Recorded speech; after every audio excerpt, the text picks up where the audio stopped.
So ayan na guys yung ating finished product. Ayan, nag-hazard na siya.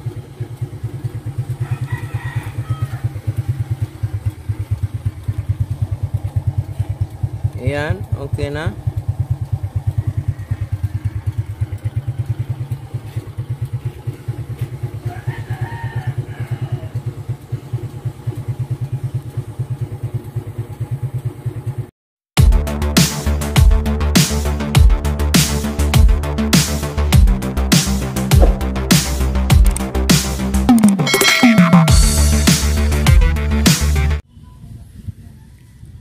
Guys, good day na naman po sa inyo ulit. Nandito na naman tayo sa ating video tutorial.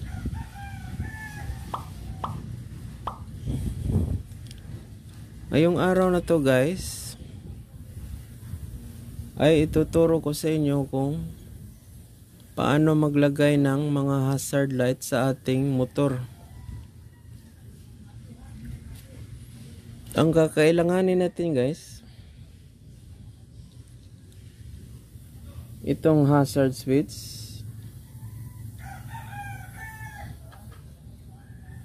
tapos itong flasher relay na pang sasakyan, yung kayang pailawin yung 4 na bulb.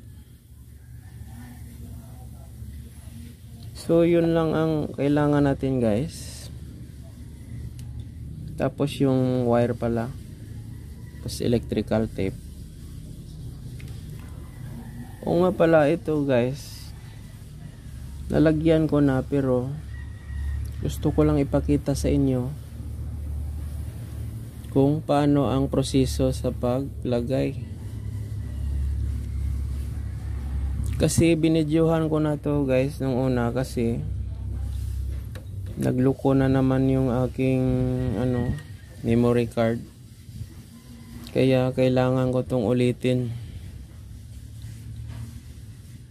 So okay guys, magsimula na tayo. Unang gawin ninyo guys sa paghahanap dito ng wire,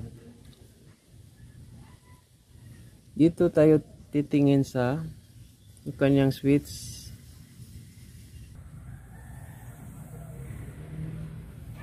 Ayan guys, ito lang yung hanapin nyo na kulay na wire. Itong black, itong light green, tapos itong light blue. Kasi ito guys, itong tatlong wire na to, kapag idinikit natin to, itong tatlong wire, ay magkakaroon ng hazard light. Pero guys, hindi siya magkakaroon ng hazard light kung itong stock na plaster yung ating gagamitin. Kailangan natin tong palitan.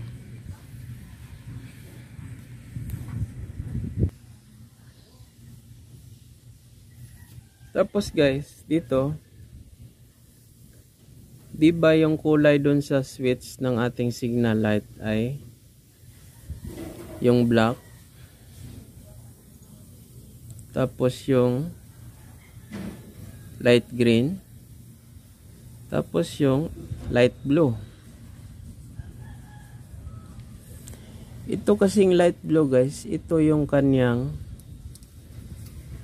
supply ng signal light switch. Tapos itong black na wire, ito yung umiilaw kapag nagto-turn right tayo o magsisignal tayo sa right. Tapos itong light green, ito naman yung magkakaroon ng ilaw kapag nagsisignal tayo sa left. So itong black yung right, ito naman yung left, yung light green. Kasi guys, kapag ginamitan nyo yan ng test light, Yan, switch on lang natin ng susian. Tapos gumamit tayo ng test light guys, para makita nyo kung ano yung kanyang function ng mga wire na to. Ayan, magsisignal lang na, isisignal natin sa right. Tapos itong black na wire dito, disregard nyo lang yung kulay dito guys, kasi hindi ito ang original na wire. Dito tayo magbabase. Ayan guys, dito tayo ititest natin tong black na wire.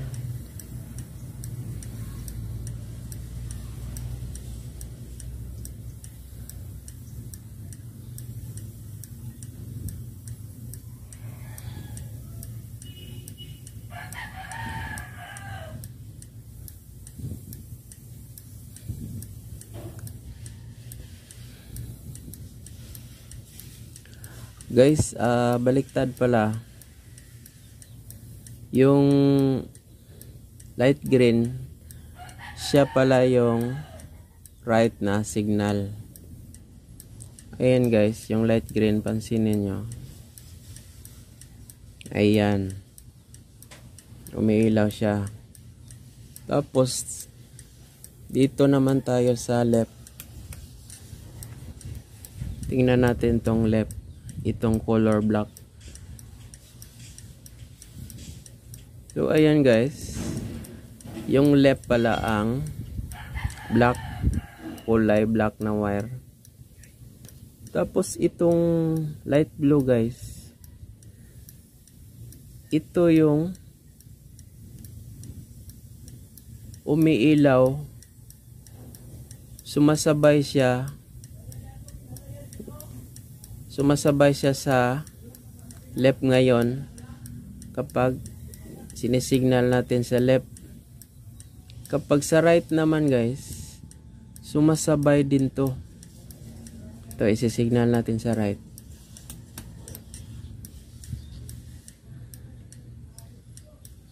Ayan guys.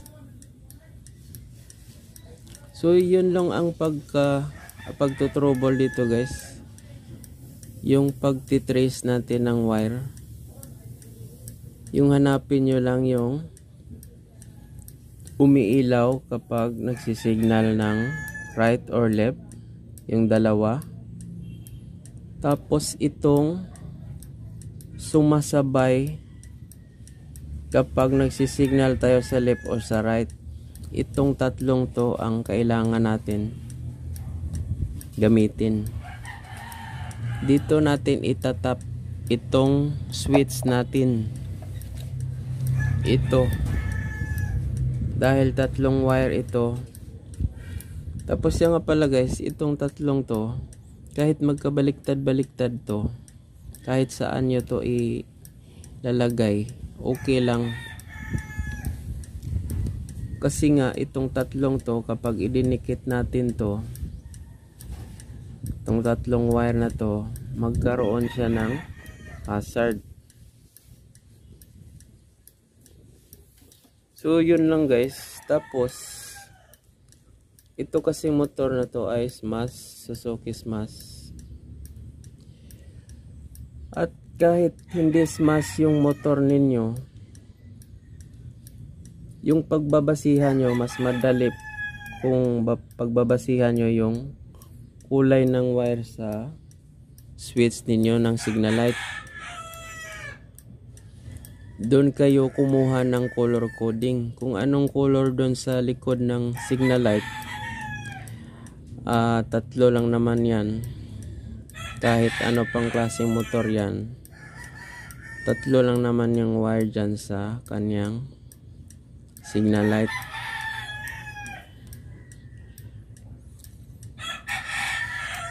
Tapos guys, kung gusto nyo naman doon nyo ilalagay malapit sa inyong handlebar,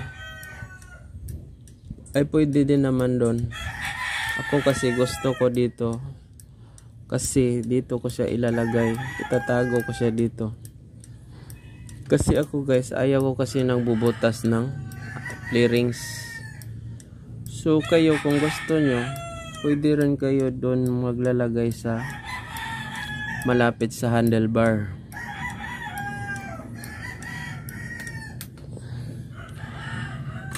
Tapos guys, next thing na ating gagawin, halimbawa nalagay nyo na tong tatlo, tapos hindi pa ninyo to napalitan, stuck pa rin ang inyong placer. Ngayon titingnan natin kung magha-hazard siya. Yan, si-switch on lang natin.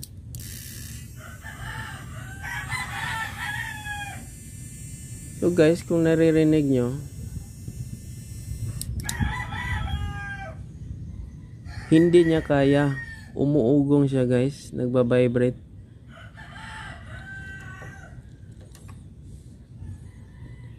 Parang yung sanggol na umiiyak. Parang sinasabi, ayaw ko, di ko kaya.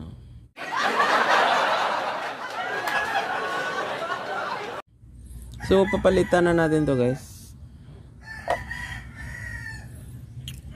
Ito yung ipapalit natin. Pang sasakyan kasi ito guys, kaya nitong pailawin ang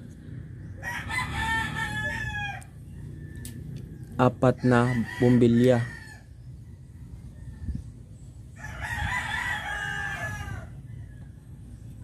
Ito pala guys, yung orange na wire, kailangan dito nakalagay sa B.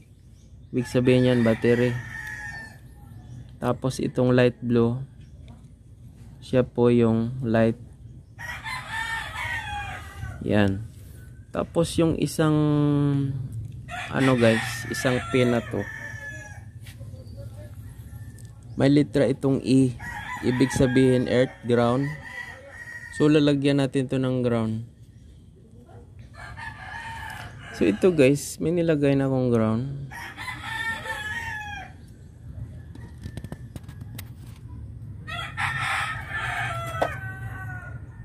Ayan guys, dito ko siya nilagay sa bolt na to.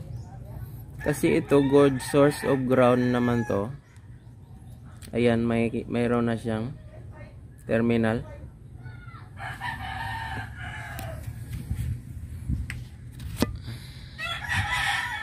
So ilalagay natin siya dito guys.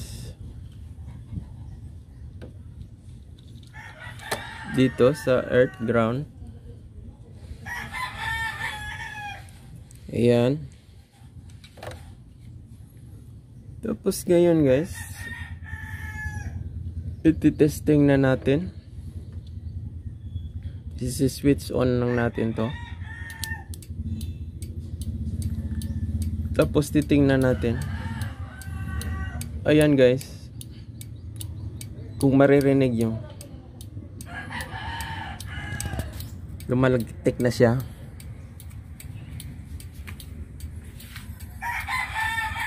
Tapos ayan guys, umiilaw na yung dito sa unahan, pati dito sa likod guys. Ayan, okay na.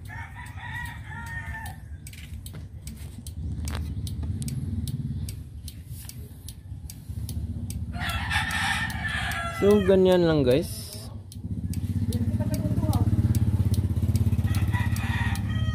Ganyan lang yung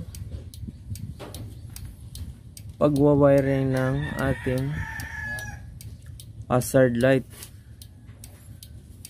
Itong tatlong to, tapos ito, tapos ito papalitan niya to.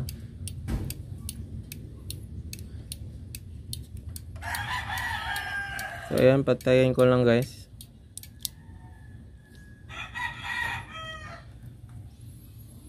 So okay na guys, hanggang dito na lang muna tayo. Salamat sa panonood. At don't forget to subscribe And hit the notification bell para updated kayo sa mga bago nating video na ilalabas. God bless po sa inyong lahat.